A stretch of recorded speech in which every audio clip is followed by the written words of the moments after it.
Ce n'est plus un secret pour personne, Brad Pitt souffre d'addiction liée à l'alcool.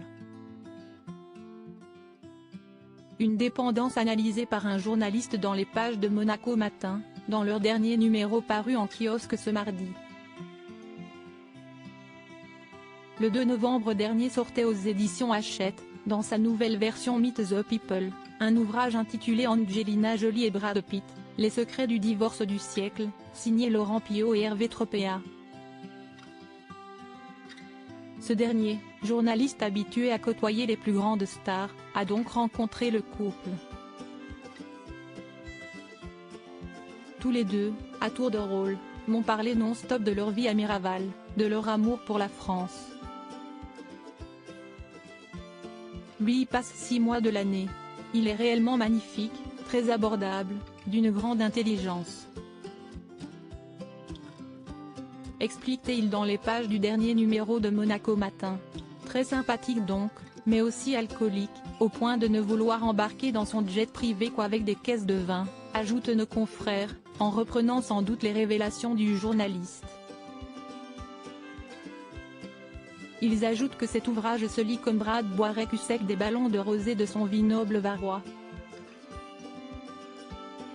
Rappelons que la star hollywoodienne souffre effectivement d'une dépendance à l'alcool. Alcoolisme, mais pas que.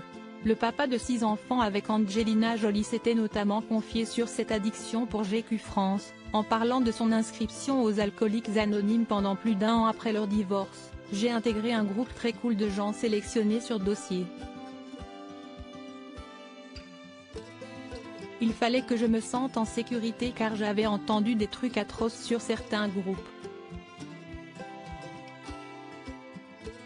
Je sais par exemple que Philip Seymour Hoffman, note de la rédaction, acteur américain, avait été enregistré alors qu'il disait des choses hyper personnelles sur lui.